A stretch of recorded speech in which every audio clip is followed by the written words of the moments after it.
Good morning to all of you my dear students. देखिए आज के वीडियो में आपको पढ़ना है चैप्टर नंबर 8.1। देखिए अभी तक थ्योरम हम आपको बता रहे थे, अब आपको एक्सरसाइज बताते हैं आज। तो देखिए क्वेश्चन नंबर 1, ठीक है।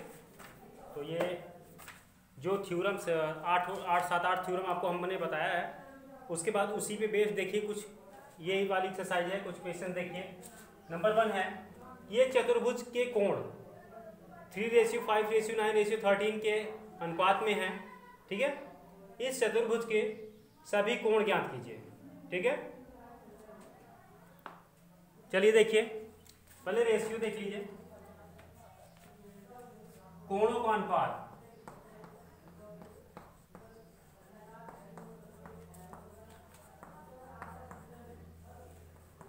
वो 3:5:9:13 ये इतना दिया हुआ है, ठीक है। तो सभी कोणों को ज्ञात करना है। देखिए बहुत ही इजी क्वेश्चन है। मान लीजिए माना पहला कोण क्या है 3x, दूसरा 5x, तीसरा 9x, चौथा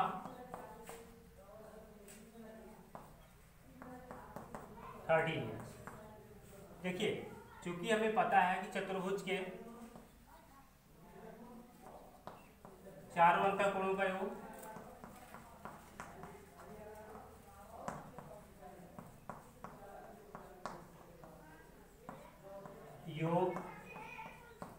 360 डिग्री होता है, ठीक है। तो देखिए अब आप क्या करेंगे, 3x plus 5x plus 9x plus 13x equal to कितना हो जाएगा 360। अब इसको आप जोड़ दीजिए, ठीक है। तो ये हो जाएगा 5 3 8 8 8 16 1 17 17 और 3 20 30, ये टोटल हो जाएगा 30x इक्वल टू 360। तो x इक्वल टू 360 अपॉन 30, तो 0 12 x इक्वल टू 12 डिग्री। तो x की वैल्यू कितनी आई 12 डिग्री, ठीक है। अब यहां से आप पहला दूसरा तीसरा चौथा कोण सब निकाल सकते हैं। तो पहला कोण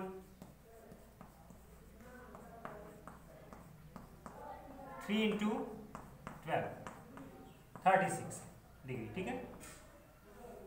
फिर दूसरा कितना है 5 इंटू x मतलब कि 12 60 डिग्री।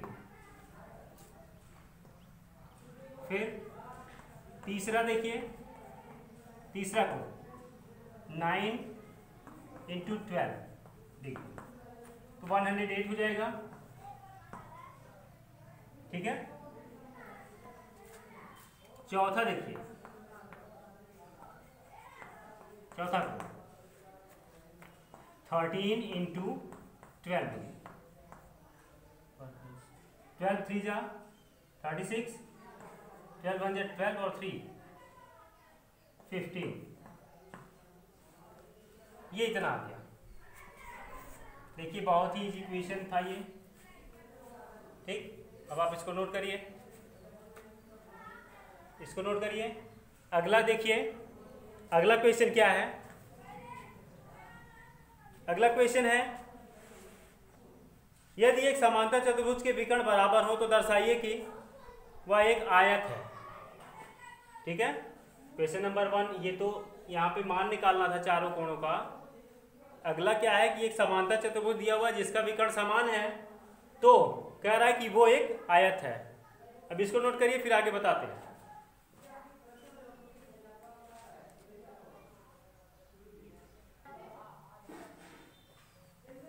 तो प्यारे बच्चों देखो, क्वेश्चन नंबर 2। क्वेश्चन नंबर 2 क्या है? अभी आपको हमने बताया कि यदि एक समांतर चतुर्भुज के विकर्ण बराबर हो तो दर्शाइए कि यह एक आयत है। तो वैसे भी ऐसा समांतर चतुर्भुज जिसका प्रत्येक कोण 90 अंश का हो वो आयत कहलाता है। तो समांतर चतुर्भुज तो दिया ही है, बस केवल हमको प्रत्येक कोण क्या करना है, 90 अंश दिखाना है। तो ठीक है, तो देखिए अगर केवल एक कोण अगर 90 अंश का हो गया, सभी कोण 90 अंश के हो जाएंगे।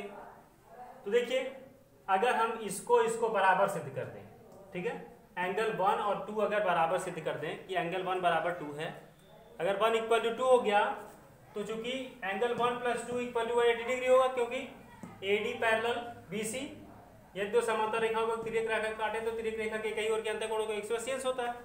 तो देखिए जब ये बराबर हो जाएंगे तो कोई एक कोण हम 90 सिद्ध कर सकते हैं। चलिए देखिए पहले तो angle A equal to B करेंगे, तो वो A इक्वल टू B कैसे होगा? चलिए एक त्रिभुज हम ABC और त्रिभुज ABD ले लेते हैं, ठीक है, त्रिभुज ABC और त्रिभुज ABD या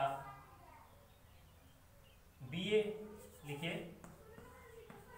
BAD में, ठीक है, ABC और BAD। तो देखिए क्वेश्चन में जो जो दिया था वो लिख लिया हमने कि समांतर चतुर्भुज ABCD के में विकर्ण AC बराबर BD है। फिर उसके बाद ये सिद्ध करना है कि ABCD एक आयत है। चलिए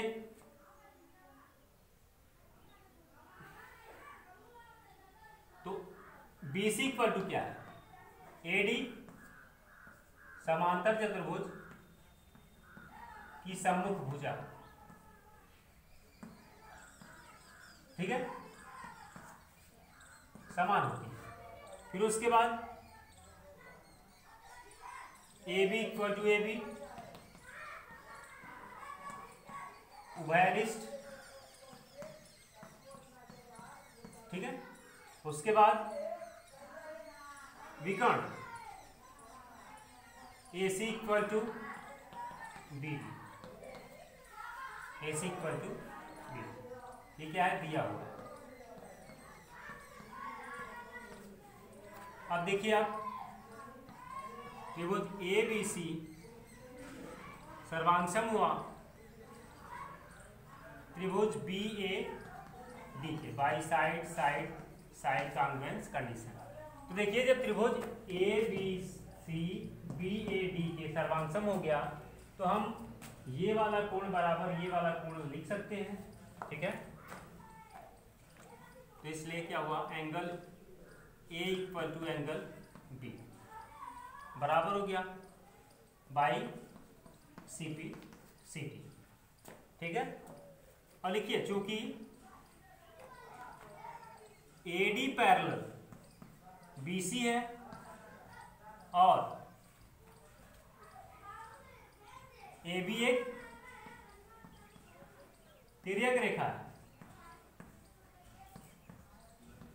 ठीक है, इसलिए क्या होगा, angle A plus angle B equal to 180 degree. तो एंगल A B के स्थान पे लिख सकते हैं क्योंकि बराबर है, तो 2 angle A equal to 180 degree. तो ये गया कट 90 डिग्री, तो angle A equal to 90 degree, ठीक है।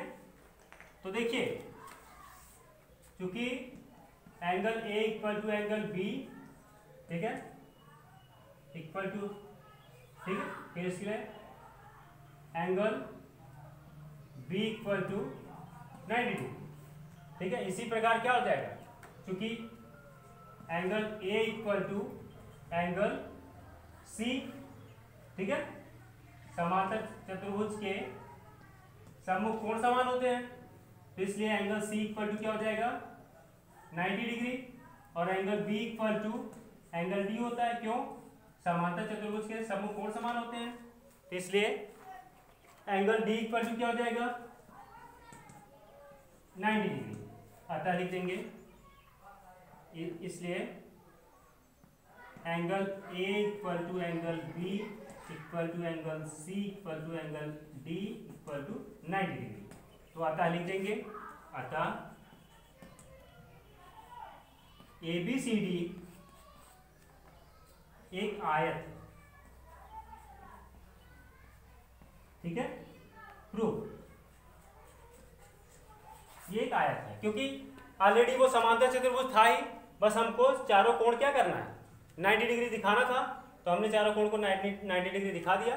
तो अतः क्या हुए, ये एक आयत हो गया, कुछ नहीं करना था, बस दो, देखिए एक त्रिभुज ABC लिया और BAD लिया, दोनों को सर्वांगसम कर दिया, फिर उसके बाद एंगल A बराबर एंगल B हमने ये सिद्ध कर दिया यहाँ से बाई CPCT। और चूंकि हमको पता है कि समांतर चतुर्भुज में BC पैरेलल AD और AB पैरेलल CD होता है, तो हमको लेना BC पैरेलल AD हमने ले लिया। फिर उसके बाद ये AB क्या हुआ, एक तिर्यक रेखा हुआ, तो चूंकि यदि दो समांतर रेखाओं को तिर्यक रेखा काटे तो तिर्यक रेखा के इकाई और के अंतःकोणों के 180 अंश होता है। यहाँ से angle A plus B equal to हमने 180 डिग्री कर दिया, ठीक है, ये इतना प्लस इतना। उसके बाद angle A plus angle A, मतलब यहाँ पे B के स्थान पे A रख दिया, क्योंकि यहाँ पे बराबर हमने सिद्ध किया, तो ये angle A equal to 90 degree सिद्ध कर दिया। फिर angle A equal to B है, तो B इक्वल टू क्या हुआ, 90 डिग्री भी हो गया। फिर angle A equal to C, क्योंकि समांतर चतुर्भुज के सम्मुख कोण समान होते हैं, इसलिए A इक्वल टू C, तो C इक्वल टू 90 डिग्री, क्योंकि A के स्थान पे रख दिया 90 डिग्री। फिर B इक्वल टू D होता है, वो भी समांतर चतुर्भुज सम्मुख कोण समान होते हैं, फिर D इक्वल टू 90 डिग्री। तो अतः क्या हुआ, इसलिए तीनों चारों जो कोण है वो बराबर हो गए 90 डिग्री के, तो अतः क्या हो गया, अतः ABCD एक आयत है। नोट करिए, नोट करिए, अगला क्वेश्चन बताते हैं।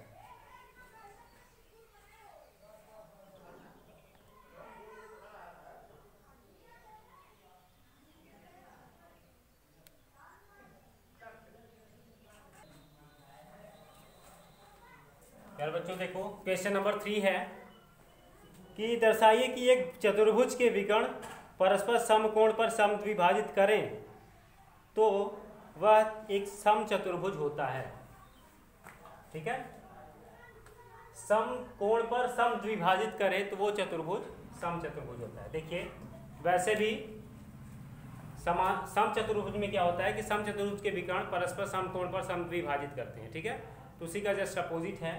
अब देखिए समचतुर्भुज कब होता है, जब चारों भुजाएं समान होती हैं, केवल चारों भुजा समान करना है, ठीक है।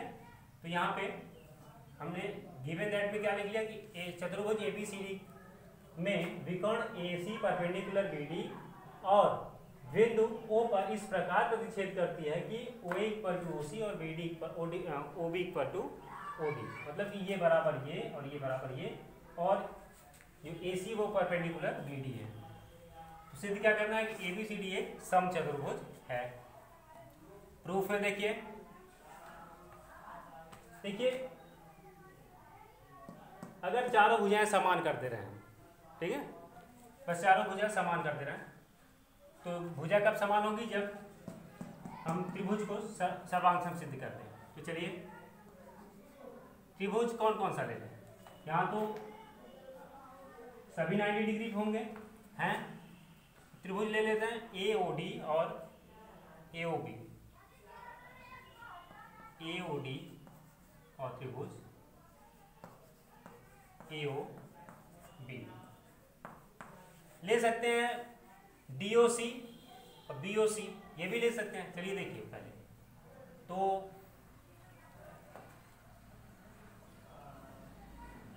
OD इक्वल टू OB, ठीक है, इतना बराबर इतना, क्यों दिया हुआ है। उसके बाद angle AOD equal to angle AOD, क्यों 90 डिग्री, फिर OA इक्वल टू OA, ठीक है, ये कॉमन है, ठीक। तो क्या हुआ, त्रिभुज AOD सर्वांगसम हो गया त्रिभुज AOB by side angle side, ठीक है। तो यहां से क्या हुआ, यहां से हुआ कि AD इक्वल टू AB हो गया, ठीक है। आइए ये क्यों हुआ, बाय CPCD, इसको इक्वेशन नंबर 1, ठीक। फिर उसके बाद अब देखिए इसी प्रकार हम त्रिभुज AOB और COB सिद्ध कर सकते हैं इसका आर्गुमेंट। तो देखिए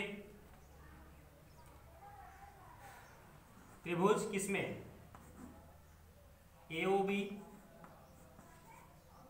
और त्रिभुज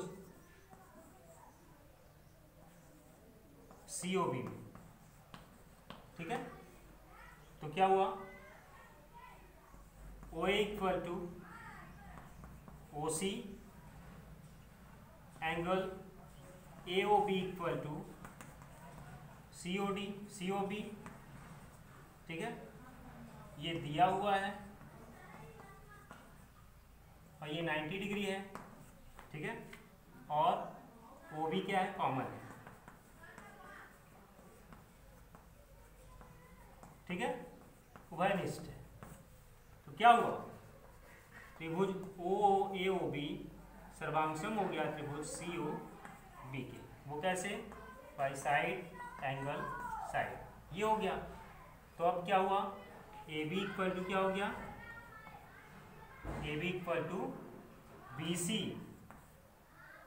ये बाई CPCT, ये इक्वेशन नंबर 2।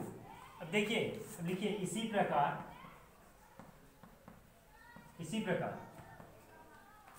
त्रिभुज कौन सा BOC सर्वांगसम होगा त्रिभुज किसके, COD के, ठीक है। तो इसलिए क्या हो जाएगा, BC equal to CD by CPCT, ये इक्वेशन नंबर 3। तो लिखिए समीकरण 1, 2 व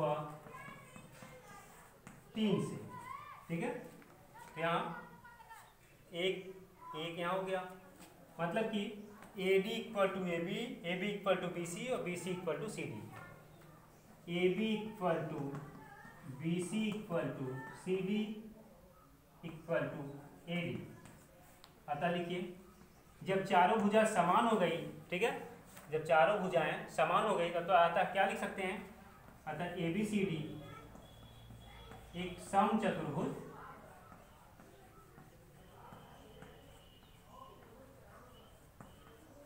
है, ठीक,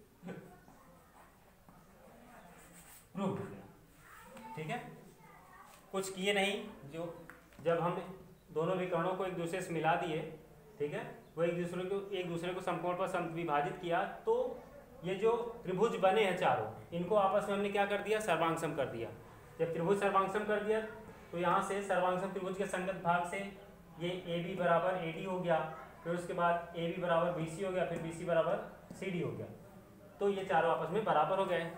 जब आपस में ये बराबर हो गए तो बस इतना ही सिद्ध ही करना था। समचतुर्भुज की परिभाषा क्या है कि ऐसा चतुर्भुज जिसकी सभी भुजाएं समान हो, ठीक है। बस यहाँ पे सभी भुजाएं हमने समान सिद्ध कर दिया, ये प्रूव हो गया। नोट कर लीजिए आप।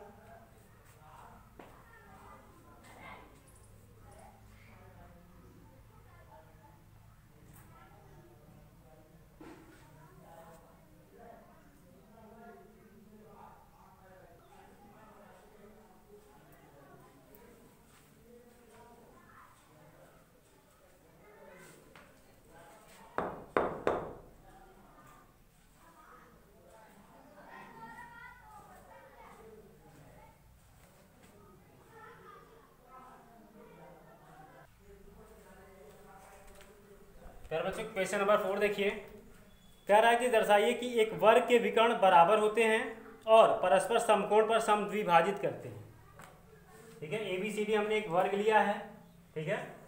यहाँ पे लिखा कि ABCD एक वर्ग है, ये दिया हुआ है, ठीक है। और उसके विकर्ण जो है AC और BD वो बराबर हैं, और उसके बाद समकोण पर समद्विभाजित, मतलब कि ये AC अब परपेंडिकुलर BD है और OA equal to OC, OB equal to OD है। मतलब तीन चीज यहाँ पे प्रूफ करनी है आपको, ठीक है। आइए प्रूफ करते हैं। तो हम सबसे पहले पहला बात कि AC इक्वल टू BD, ऐसा त्रिभुज लीजिए जिसमें AC और BD दोनों आ जाए, मतलब कि त्रिभुज ABC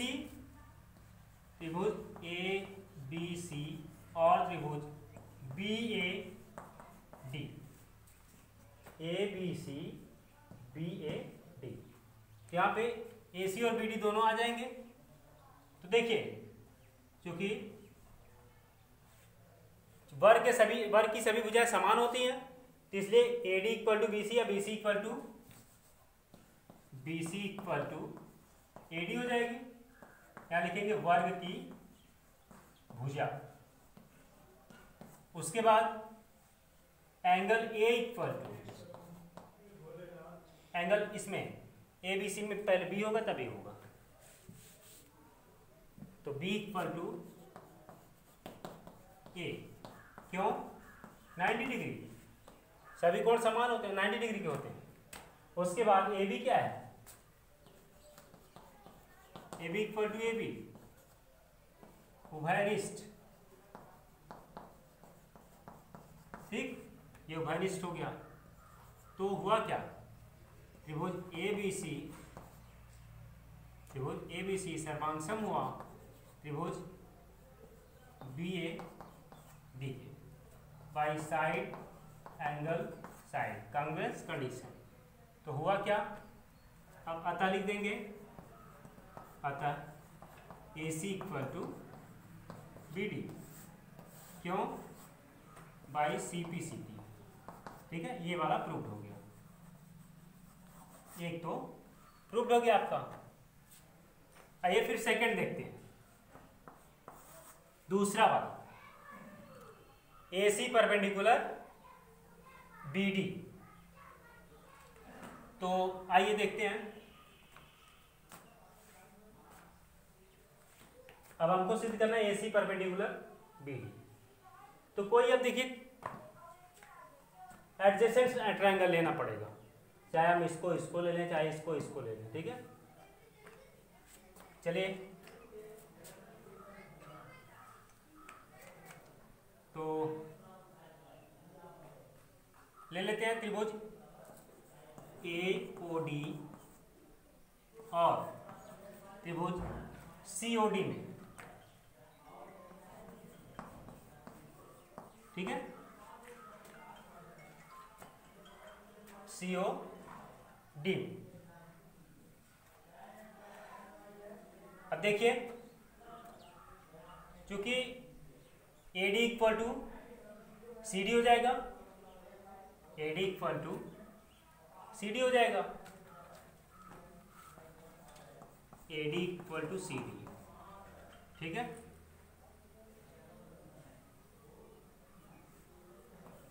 वर्ग की भुजा। उसके बाद देखिए, ये बराबर ये हुआ, तो क्या ये वाला एंगल इसके बराबर नहीं होगा? क्योंकि त्रिभुज में समान भुजा के सामने कोण समान होते हैं। अगर त्रिभुज हम ए डी सी लेते हैं तो ये बराबर ये है, तो ये कोण बराबर ये हो जाएगा। तो यहाँ पे हम ले लेते हैं 1 और 2, तो एंगल 1 इक्वल टू क्या हो जाएगा? 1 इक्वल टू 2 हो जाएगा। त्रिभुज में समान भुजा के सामने का कोण समान होता है। फिर उसके बाद ओडी क्या है? उभयनिष्ठ है। ठीक, उभयनिष्ठ है। तो अब क्या हुआ? त्रिभुज ए ओ डी सर्वांगसम हुआ त्रिभुज सी ओ डी के by side angle side, congruence condition. तो अब क्या हो जाएगा?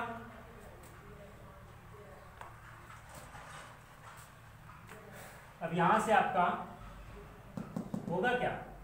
ये हम यहां से ले लेते हैं एंगल 3 और ये 4, तो यहां से हो जाएगा angle 3 equal to angle 4 by C P C T. ठीक है, angle 3 equal to angle 4 by C P C T. और चूंकि angle 3 plus angle 4 equal to 180 degree. क्यों? लीनियर पेयर, रैखिक क्योंकि।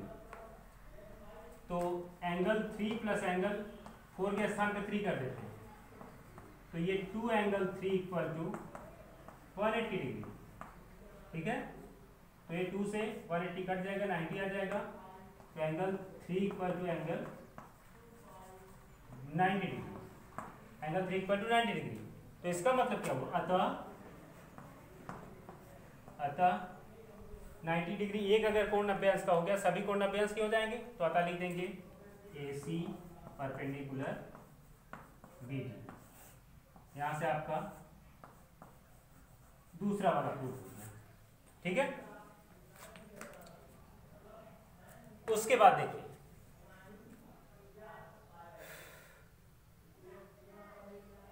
यहां से हम देखिए, जब ये त्रिभुज AOD सर्वांगसम हो गया COD के, तो वैसे भी यहाँ पे OA इक्वल टू क्या हो जाएगा, OC।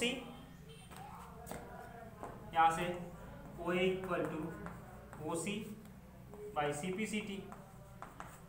तो चलिए इसको नोट करिए, फिर आगे बताते हैं। इसको नोट करिए, हमने बस ये एडजेसेंट ट्रायंगल को कॉन्ग्रुएंट कर दिया, और उसके बाद ये वाला कोण इसके बराबर हो गया। ये दोनों कोण, जब ये दोनों कोण बराबर हो गए, तो ये इन दोनों कोणों का योग कितना होता है, 180 डिग्री। तो यहाँ से हम एक angle 3 equal to 90 degree proof कर दिया। तो जब कोई एक कोण 90 अंश का हो गया, तो चारों कोण 90 अंश के हो जाएंगे। जब 90 अंश का हो गया, इसका मतलब AC परपेंडिकुलर क्या है, BD है। ये दूसरा वाला प्रूफ हो गया। फिर नोट करिए आप, अगला बताते हैं।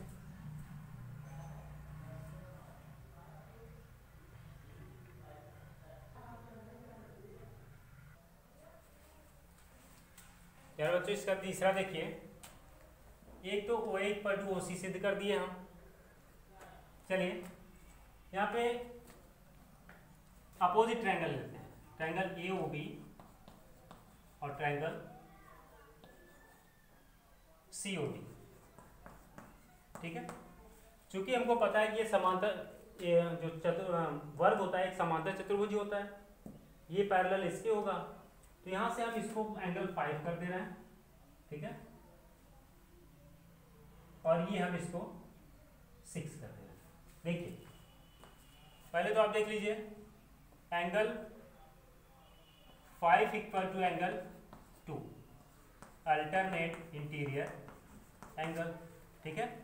उसके बाद AB इक्वल टू CD, वर्ग की भुजा। उसके बाद एंगल 6 इक्वल टू एंगल 4, क्यों, वर्टिकली अपोजिट एंगल, ठीक है। क्या हुआ, त्रिभुज AOB सर्वांगसम हो गया COD, angle side angle congruence condition, ये हो गया। उसके बाद लिख सकते हैं, अतः OA equal to OC by CPCT, फिर OB equal to OD by CPCT। ये भी आपका प्रूव हो गया, ठीक है। अब आगे कुछ और क्वेश्चंस हैं, ठीक है। तो चलिए आज के लिए बस इतना ही, और अगले वीडियो में मिलते हैं आपसे। आज के लिए बस इतना ही, ठीक है। Thank you.